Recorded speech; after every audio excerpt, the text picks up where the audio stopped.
The market reversal in Canada just started. Inflation for the month of January came in at 2.9%. We're back in the two handles. Insane. But what does that mean? Are the money printers coming back on? Are we all about to get rich again like in 2020? Let's get into it. All right, so inflation was at 3.4% in December, and all the economists, all the banks, even the Bank of Canada, was forecasting inflation for the month of January to be around 3.2, 3.3%, and it just came in this morning when I'm filming this video at 2.9%, pretty much shocking everybody. Now, the biggest reasons why inflation came down so much in the month of January was food prices, but mostly, obviously, we're always talking about it on this channel and all over my social medias, is the price of oil. If you look throughout history, oil dictates everything in Canada and especially in the US. And Canada just follows along what the US does. We'll talk more about that at the end of this video and what that really means. But when oil's doing good, the economy's doing good. When oil's doing bad, the economy's doing bad. And inflation follows exactly whatever the price of oil is doing. So all of the economic predictions, all of the Bank of Canada staff that hires hundreds and hundreds of people to model out what's going to happen. Dude, they don't even need to be there. Only one person needs to work at the Bank of Canada, which is Tiff Macklem, and he needs to just do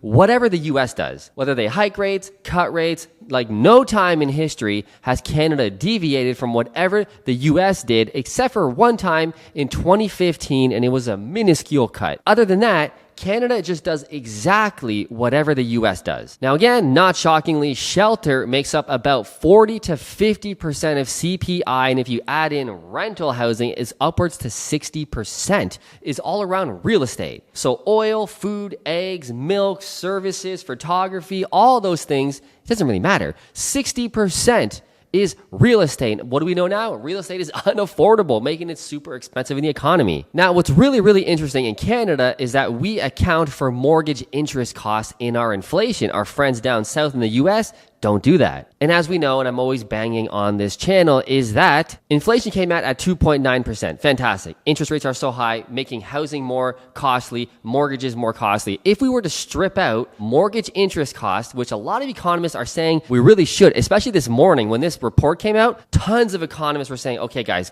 cut it. We need to cut the interest rate portion out of the CPI, just like America. Our economies are closely tied. We're the same culturally. There's a reason why other countries around the world do this. For example, Turkey and a lot of other countries in the Middle East add in their mortgage interest costs because housing really isn't a huge part of their culture, of their economy. Unlike Canada, where it's like everything, we need to strip that out just like America. And if we did that, our inflation would be below 2% this morning. Get this. If we were to strip out the stupid and expensive doing nothing carbon tax, we would be in the low ones. Yeah, so America right now is at 3.1% for January. If we were to do exactly what the US does and follow the same kind of protocols they do for accounting for their inflation, our inflation this morning would be somewhere like 1.3, 1.4%. That would be mayhem. It would be cut city all over the place. The Bank of Canada would have cut rates a long time ago,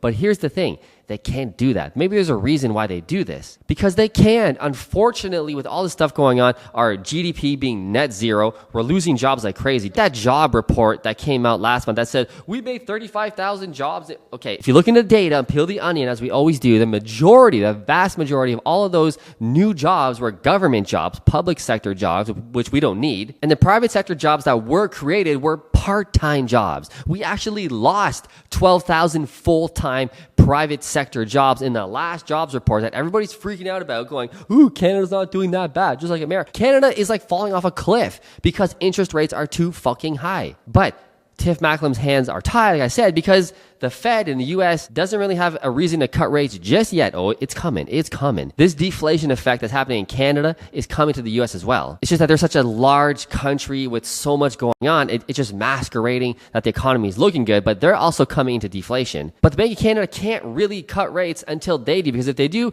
our dollar is going to tank, which means our exports and imports is going to be a gong show. Oil is going to suck. So we have to play this balance. Can the Bank of Canada cut rates before the US realistically by like a month or two? probably, and that's probably what's going to happen, they're going to fucking have to. We can get away with like 1 or 2 cuts, but if they start cutting 3, 4 times before the Fed does, we're going to be even in a worse position economically than we are now. But make no mistake, here's the thing. Japan just went into an official recession. The UK a couple days ago just went into official recession. Germany just went into official recession. And Australia, our friends down under, just signaled that they were this close to cutting rates at their last meeting, and signaled heavily they're going to have to cut rates at the next meeting. So lots of other G7 countries are going to recession. They're either cutting rates or signaling, they're cutting rates so soon. Canada is legit in a real recession if you account for the real numbers, not the masqueraded bullshit of immigration propping up the economy. Get out of here.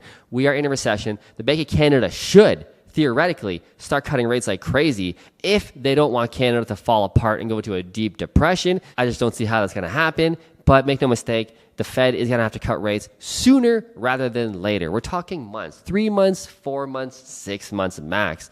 Rate cuts are coming. What does that mean for you?